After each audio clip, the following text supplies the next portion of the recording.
Hey everyone, welcome back to the channel. Today is Saturday, July 12, 2025, and we've got a fully detailed national weather update for you, covering everything from extreme heat in the southwest, to dangerous flash flood threats in Texas, and storm systems moving across the Midwest, Northeast, and Gulf Coast.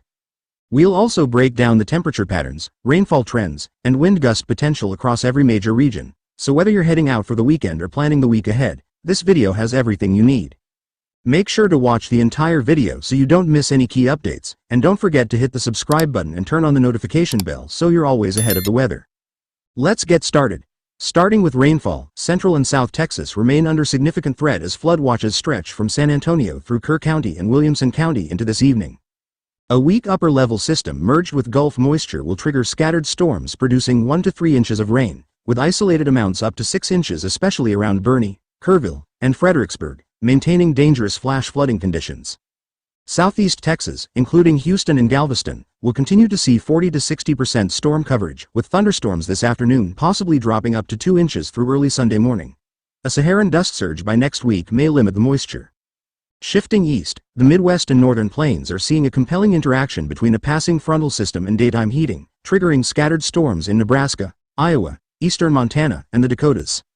These storms are capable of 1 to 2 inches per hour rainfall, posing a flash flood risk in already saturated soils. The Mid-Atlantic and Northeast are watching scattered afternoon and evening downpours. Here in D.C., New York, Boston, and Philadelphia, expect heat and humidity to fuel showers tomorrow before stronger frontal triggers bring heavier rainfall early next week. The Gulf Coast from New Orleans to Mobile sees occasional afternoon storms with brief bursts adding up to half an inch to an inch in isolated areas, enough to create slick conditions on roads. Meanwhile, the Southeast and Florida hold firm under a stalled front, maintaining a daily 30 to 40% chance of thunderstorms through midday before moisture pulls south. In the Southwest, monsoonal activity remains suppressed today, with only 10 to 20% rain chances confined to higher terrain like the Mogollon Rim and Sacramento Mountains, producing light showers up to 0.5 inches with minimal impact on population centers. The Pacific Coast and Intermountain West stay predominantly dry, though isolated afternoon convection in the Sierras may yield 0.05 to 0.2 inches in some spots. Alaska's southeast panhandle, including Juneau and Ketchikan, will receive light to moderate rain totaling 0.3 to 0.7 inches, while interior Alaska remains dry with comfortable conditions. Over in Hawaii, morning trade wind showers dropping 0.1 to 0.2 inches continue before transitions to dry afternoons. Now turning to temperatures, the southwest heat dome roars on, with Phoenix and Yuma hitting 115 to 118 degrees Fahrenheit, Las Vegas 110 to 115 degrees Fahrenheit, and El Paso near 112 degrees Fahrenheit. Some minor relief from record heat but still dangerously high. Inland valleys in Southern California and Northern California soar into the upper 100s to low 110s, while coastal cities remain mild in the mid-60s to 70s due to marine influence. The Central Plains and Upper Midwest can expect strong heat as well.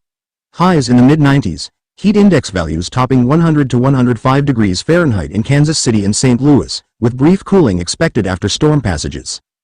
Down the Gulf Coast and Southeast, highs of 93 to 98 degrees Fahrenheit linger, but high humidity lifts feels into the 100 to 105 degrees Fahrenheit range. Overnight lows remain muggy in the mid-70s, offering little relief. The Mid-Atlantic and Northeast hover in the upper 80s to low 90s, with heat index spikes in urban areas. Northern Plains and Rockies warm into the upper 80s to low 90s, while Pacific coastal cities stay comfortably cool in the mid-60s to mid-70s, with inland zones like Sacramento and eastern Oregon reaching 90 to 95 degrees Fahrenheit, and interior valleys possibly touching 100 degrees Fahrenheit next week. Alaska remains cool with Fairbanks in the 70s, coastal towns in the 60s, and Hawaii maintaining balmy sunshine with 85 to 90 degrees Fahrenheit highs and 70s overnight lows.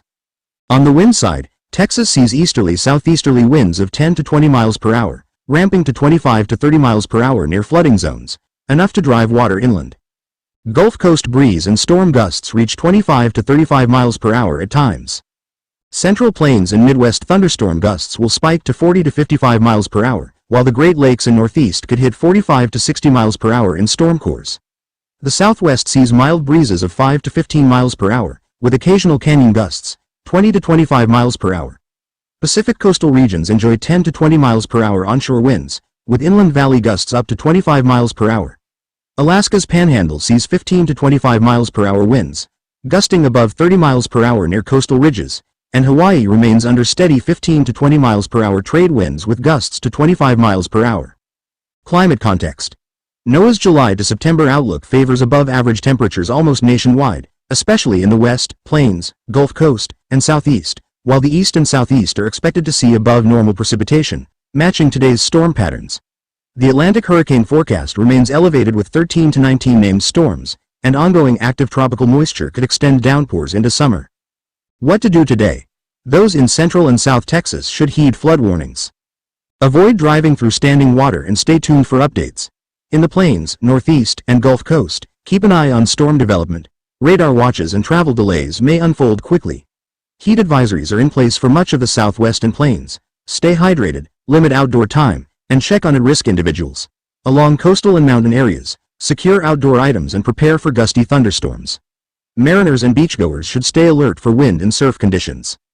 That wraps up your full weather forecast for today, July 12, 2025. We're tracking high-impact weather all across the country, from searing heat across the Southwest to flash flooding risks in Texas, storms over the central states, and rain across parts of the Northeast and Southeast. Conditions will continue shifting quickly as we move into the next week, so be sure to stay informed, stay safe, and make smart decisions, especially if you're traveling or spending time outdoors. If this forecast helped you out, give it a like, share it with someone who needs it, and drop a comment to let us know what the weather's like where you are today. We'll be back with another update very soon. Until then, take care, stay cool, and keep an eye on the sky.